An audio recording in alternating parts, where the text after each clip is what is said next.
L'Art du Bonheur aujourd'hui avec Stéphane Maillot. Je suis très heureux de le recevoir et en plus un écrivain, un humoriste, un chanteur. Il est parfait cet homme. Bonjour Stéphane. Bonjour Frédéric. Comment vas-tu? Pour l'instant ça va. Pour l'instant ça va? Oui, pour l'instant. Qu'est-ce que ça fait plaisir de te retrouver. Moi aussi, merci d'être oui. passé me voir alors que je suis en dédicace en principe. En principe. On prend ça sur le temps du public. Exactement, et le public qui t'attend. Aujourd'hui tu es exactement à Vernon. Au centre culturel de Leclerc. C'est ça, l'espace culturel. Tu es en tournée en ce moment, c'est impressionnant. J'ai pas mal de dédicaces, oui, j'ai un nouveau roman que j'ai écrit sous pseudonyme. Alors justement, voilà, des phares dans la nuit. C'est ça. Alors c'est quand même un peu, comment dire, qu'est-ce qu'on pourrait dire?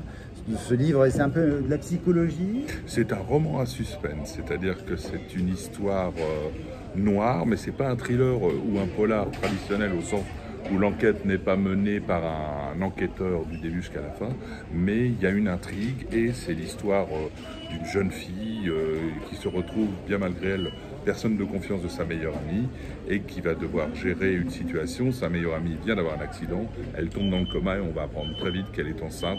Donc voilà, c'est une situation assez lourde que va devoir gérer cette jeune femme qui n'est pas préparée à ça et donc qui va devoir gérer toutes les situations liées à cet état de fait.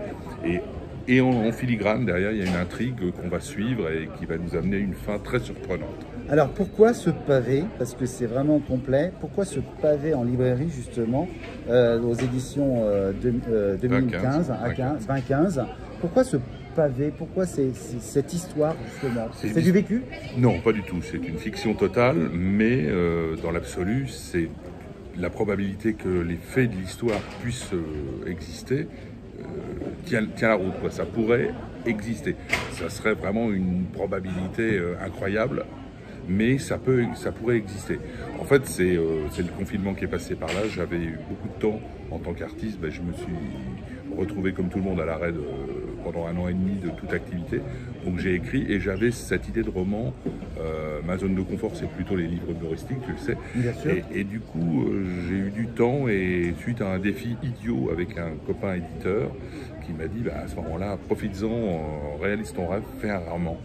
Et j'avais une idée de roman en tête. Donc je m'étais toujours dit, peut-être si un jour j'ai le temps, je le ferai. Et j'ai eu le temps.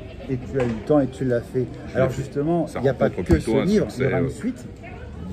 J'ai écrit la suite dans la foulée. Ce livre se termine, le départ dans la nuit, il y a une fin, ça se termine. Mais si on veut retrouver certains des personnages 8 et 16 ans plus tard, donc ça s'appellera Le Triomphe d'un ange. Voilà. D'accord, après les phares, Le Triomphe. Le Triomphe d'un ange. Et quand on continue, en fait, tu avais sorti d'autres livres, donc La Tête, justement. Après, ça c'est extraordinaire. J'étais dans des registres humoristiques. C'est un abécédaire absurde qui s'appelle La Tête dans le cul, évidemment. Ou alors après des romances autour de l'humour noir. Et là, je suis sorti de ma zone de confort pendant le confinement pour faire des choses plus sérieuses, plus noires. Et donc, d'où l'intérêt pour moi, d'où l'utilité pour moi qui s'est imposée de prendre un pseudonyme. Alors, il y a une petite que tu peux nous dire, parce qu'en ce moment, c'est tout à fait d'actualité. On peut dire que la politiquement correcte.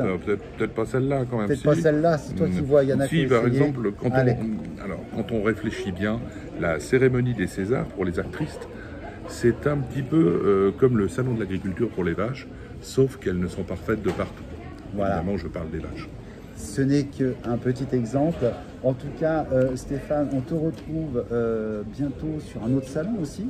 Je suis prochainement à Salon du Livre de Janville, au sud de l'Eure-et-Loire, samedi prochain, et je serai dimanche à la librairie L'Esperluette à Chartres, la grande librairie de Chartres, pour proposer mon roman et mes livres humoristiques à l'occasion des fêtes de Noël.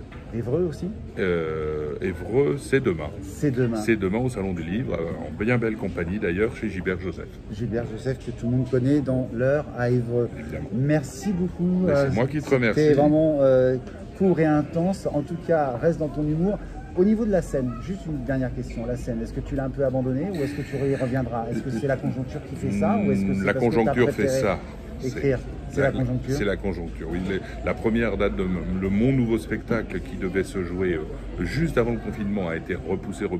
J'ai fait un premier qui va passer presque pour un one-shot, qui était le 9 octobre, qui s'est passé dans la salle des Prairiales à Épernon, salle de 600 places. Et là, les prochaines dates sont pour février et mars 2022, et après à la rentrée 2022 à partir de septembre-octobre. Voilà. Donc un sacré programme. Oui. Eh bien écoute, merci beaucoup Stéphane Maillot. Merci à toi. Des phares dans la nuit, n'oubliez pas, les fêtes approchent.